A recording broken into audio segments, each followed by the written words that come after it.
Welcome to Cloud Geek Education. Today's lesson is about fractions. In our previous lesson, we wrapped up patterns and sequences, so we are moving on to fractions. Without wasting any time, let's shoot straight to the point. Fractions. So let me brush you through some objectives we'll be focused on in this lesson. We're going to talk about adding fractions. We're going to talk about subtracting fractions.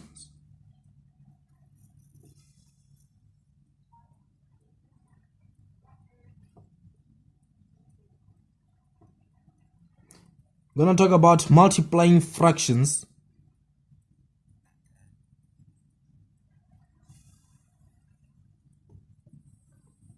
Dividing fractions.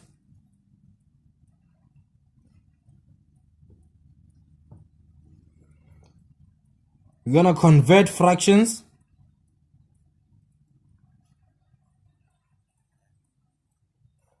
We're going to convert fractions into decimals and percentages.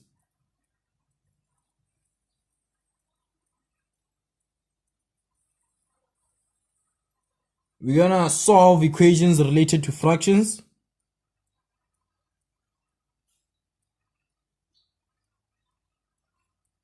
Equations involving fractions.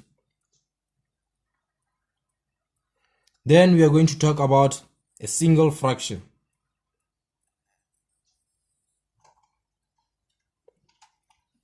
How you obtain a single fraction. So let's continue. Let's start with adding fractions.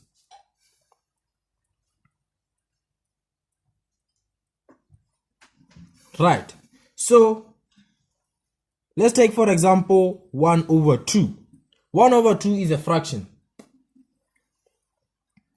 1 in this case is called a numerator and 2 is called a denominator. Right? So let's try and add fractions now. Example 1.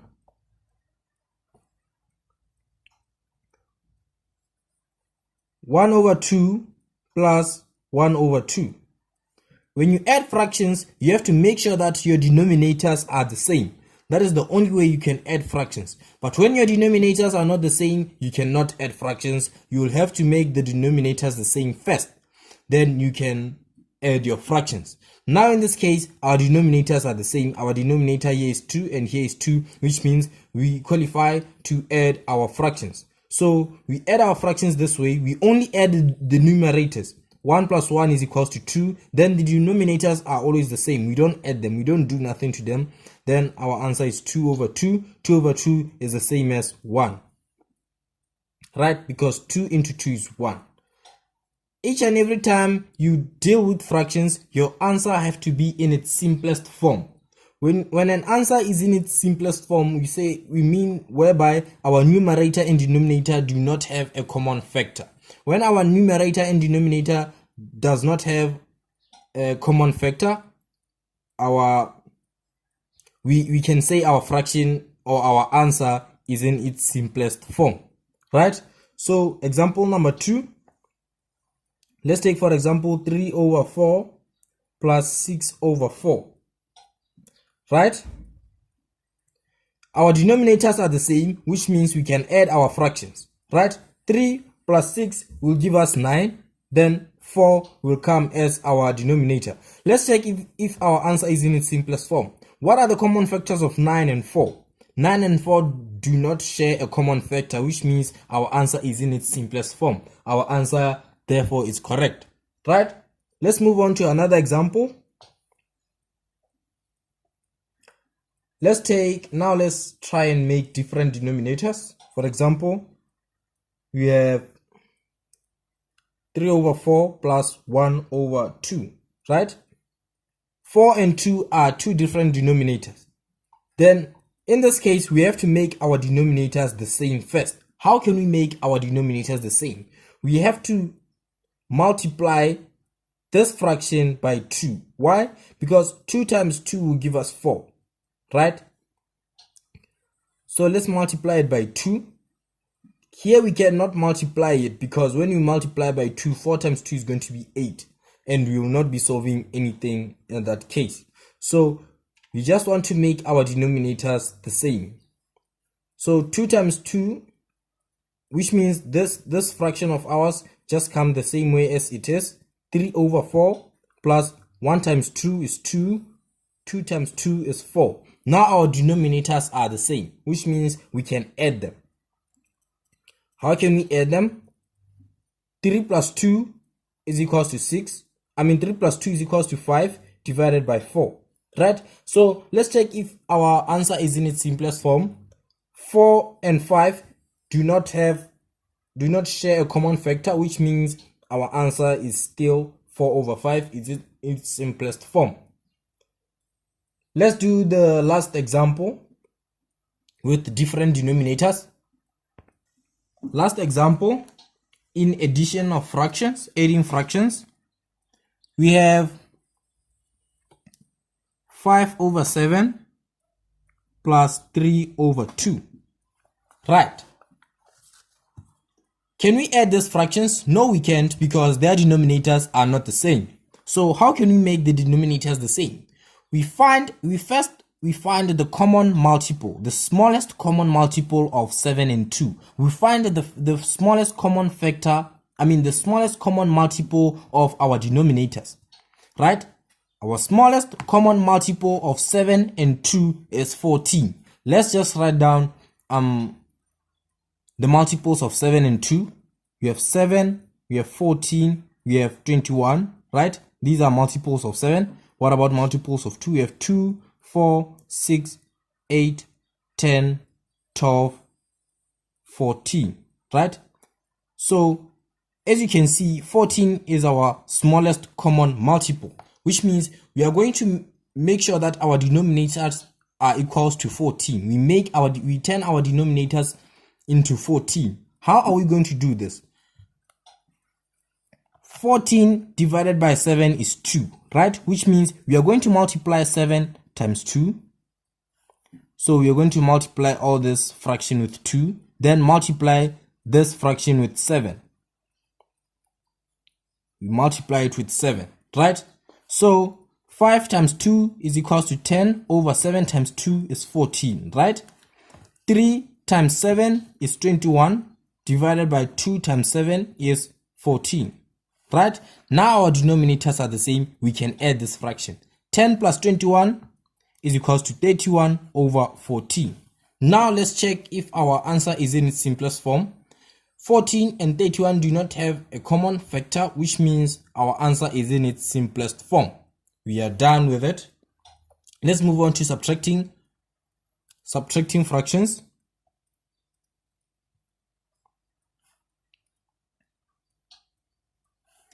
We are going to use the same examples. Nothing has changed. 1 over 2 minus 1 over 2. 1 over 2 minus 1 over 2. The rule still applies the same as the addition rule. We only subtract our fractions if their denominators are the same, right? So 2 and 2 are the same, which means we can easily subtract our fractions. 1 minus 1 is 0 over 2, which means our answer is equals to 0 when it's its simplest form, right? Let's take 3 over 4 minus 6 over 4, right? Our denominators are the same, which means we can subtract our fractions. 3 minus 6 is negative 3, then 4 is still our denominator. Let's check if our answer is in its simplest form. Yes, it's in its simplest form because 4 and 3 do not have a common factor, right? Let's move on to another example. Now let's take different denominators. 3 over 4 minus 1 over 2.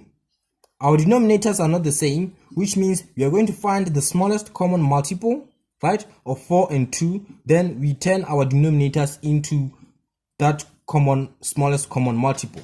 Our smallest common multiple of 4 and 2 is 4, right? We have 4, 8. These are the 4, 8, 12 multiples of 4. What about multiples of 2? 2, 4, 6. 4 and 4 are our smallest common multiples, which means we are going to multiply. Since we already have 4 as our denominator here, we do not need to change this fraction. We are only going to change this one, which means we are going to multiply this one by 2 in order to have 4, and we do the same thing in the numerator. Then 3 over 4 remains the same. Then 1 times 2 is 2. Then 2 times 2 is 4. Now let's subtract our fraction. 3 minus 2 is 1. 4 is our, we do not do nothing to our denominators, remember that. So 1 over 4 is our final answer, since 1 and 4 do not share a common factor. Right? Let's do the last example in subtracting fractions, then we can move on to multiplying fractions. Right? Let's take this example here. 5 over 7 minus 3 over 2. Right?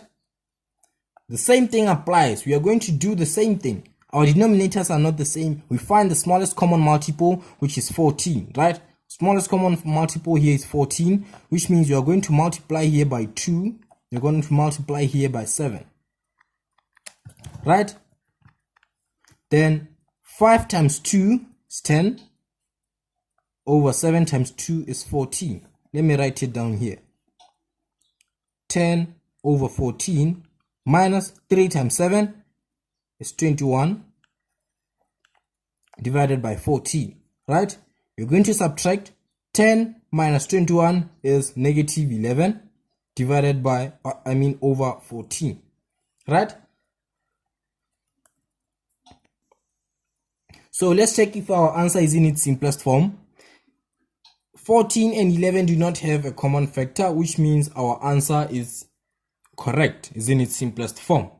Now let's move on to multiplying fractions. Let's talk about multiplying fractions.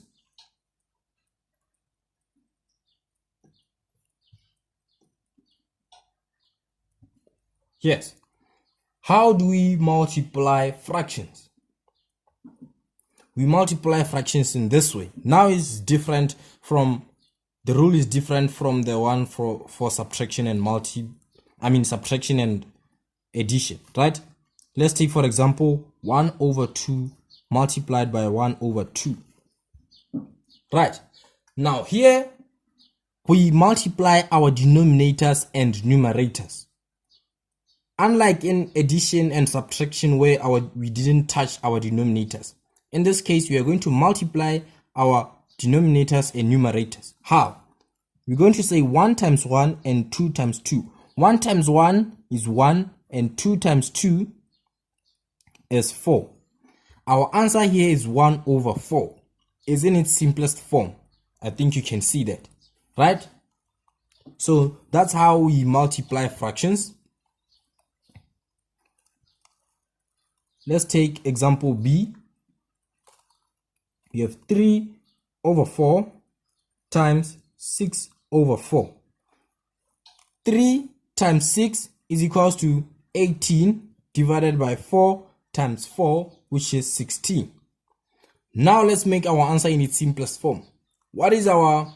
How do we make our answer in its simplest form? We check if our numerator and denominator have a common factor. Yes, they do have a common factor, which is 2, right? So if our common factor here is 2, we divide by 2, right? Then 18 divided by 2 is 9, right? 16 divided by 2 is 8. 9 and 8 do not have a common factor, which means our answer is in its simplest form. Our answer now is correct, right? Let's take example C. We have 3 over 4 multiplied by 1 over 2, right? So in this case, we are still going to, here we don't care if the denominators are not the same. We still multiply. Remember in algebra that unlike terms can still multiply each other. I think you remember how multiplication is powerful, right? So even here, it can still multiply unlike denominators, right? Which means 3 times 1 is 3, 4 times 2 is 8. Our answer is 3 over 8, and it is in its simplest form, which means our answer is 3 over 8 is correct. Let's take the last example.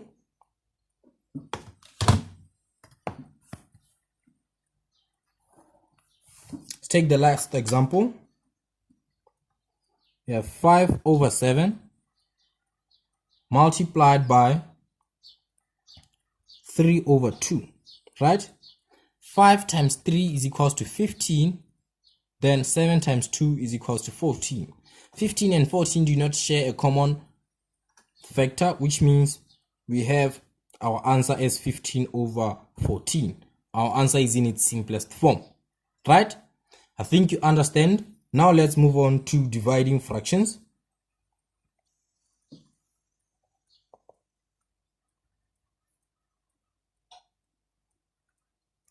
Pay attention in this one because it's a little bit complex, right? How do we divide fractions? We divide fractions in this way. Let's take, for example, 1 over 2 divided by 1 over 2, right? Arithmetically, we know that 1 over 2 divided by 1 over 2 is 1, right? But how? This is how. First, we flip our second, we flip the fraction after the division sign. We have to flip the fraction after the division sign. How do we flip it? Our first fractions just come the same way as it is, right? Then when we flip the fraction after the division sign, it means now the division sign has to be converted into a multiplication sign. This is how we are going to flip it, which means 1 is our numerator, 2 is our denominator. Now we are going to change this. 2 is going to be our numerator, then 1 is going to be our denominator. This way, 2 over 1. We have flipped it, right? Now, when you flip it, we are going to now have to change our sign to multiplication. This way. Now we have flipped it, and now it has changed now to multiplication. So if it's multiplication, we can apply this information right here. 1 times 2 is 2. 2 times 1 is 2. 2 over 2 is 1. Like I said, arithmetically, we know that 1 over 2 divided by 1 over 2 is 1. So here's our answer here is 1. Let's do more examples now. More examples in dividing fractions. We have 3 over 4 divided by 6 over 4, right? So what are we going to do? We flip we flip the fraction after the division sign. 3 over 4, we flip this number into 4 over 6, then we change our sign into multiplication. Now we can work this out. 3 times 4 is equals to 12, divided by 4 times 6 is equals to 24, right? Now we check if our answer is in its simplest form. No. 12 and 24 share a common factor, which is 12, right? So we divide by 12 both sides. Then our final answer right now is 1 over 2. 1 over 2 is our final answer. Let's do example C. Right? We have 3 over 4 divided by 1 over 2. Right? Remember what you do? Our first fraction appears the same way as it is. Then the fraction after the division sign is flipped into 2 over 1. Then we change our sign into multiplication. Then 3 times 2 is 6 divided by 4 times 1, which is 4. Is our answer in its simplest form? No. 6 and 4 share a common factor, which is 2. Which means we are going to divide by 2, divide by 2. Then 6 divided by 2 is equals to 3. Then 4 divided by 2 is equals to 2. Our answer now is 3 over 2. And in it is in its simplest form, right? Now let's do the last example in dividing fractions. Then we can move on to converting fractions, right? We have 5/7 divided by 3/2, right? What are we going to do? We write 5/7 as it is. We flip this one. How do we flip it? It's 2/3. Then we change the sign into multiplication. Then 5 times 2 is 10, right? Divided by 7 times 3 is 21. Is our answer in its simplest form? Yes. 10 and 21 do not share a common factor, which means our answer is 21. I mean 10/21. So let's move on to converting fractions. Converting fractions into decimals and fractions.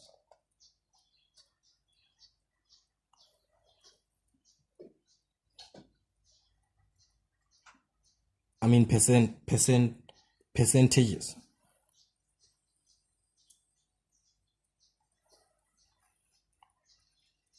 Right. So how do we convert fractions into decimals? Let's start first by how we convert fractions to decimals.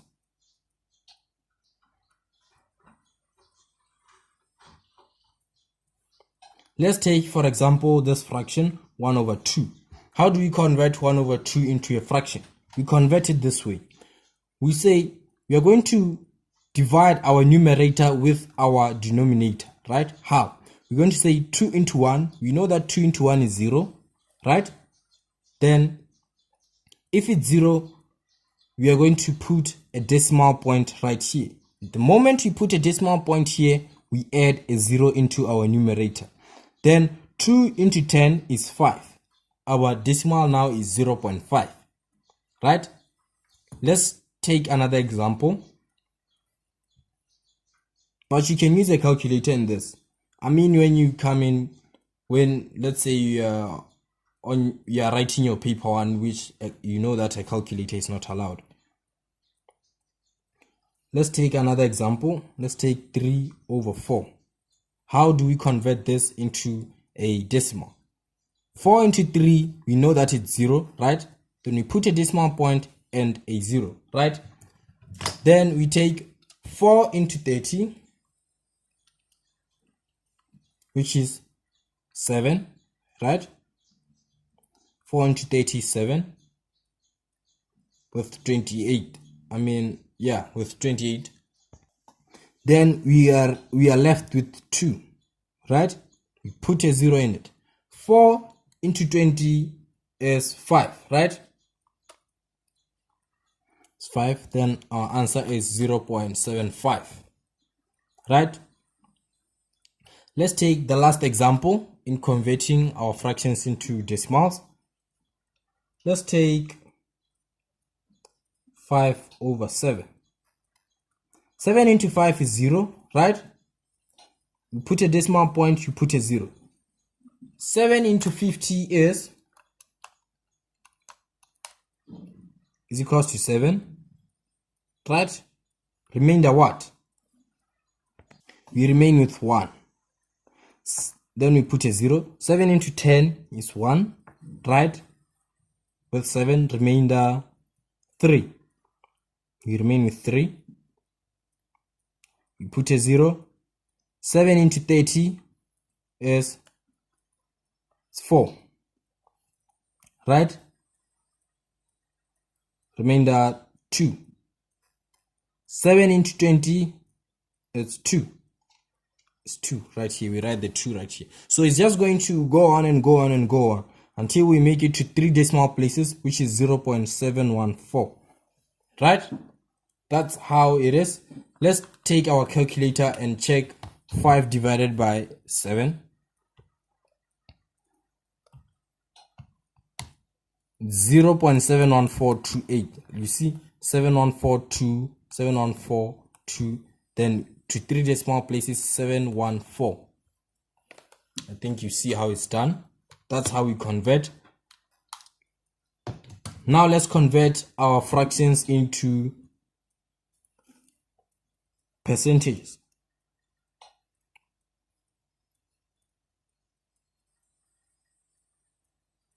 This one is easy, guys. You just multiply your fraction with 100.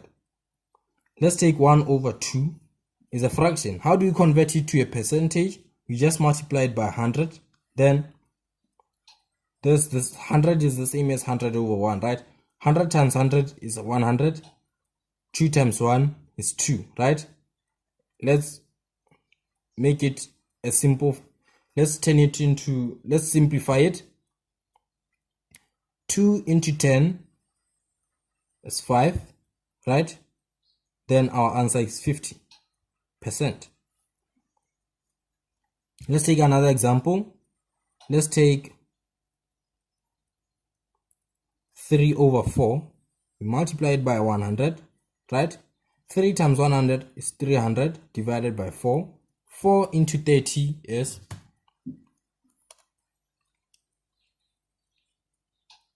7.5.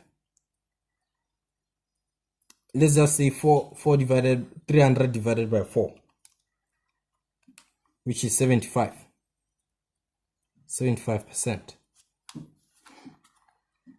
That's how we convert them. Now let's move on to solving equations related to fractions. I think because of time we are forced to end here because time is gonna beat us, because what we are moving on now is solving equations related to fractions and how you obtain single fractions. And we need more concentration when you talk about that, because there is a lot of algebra and algebra is giving a lot of people a hard time. So for now, let's end here. I'll see you guys in the next lesson, now where we'll be talking about solving equations related to fractions and single fractions. So thank you guys for being attentive.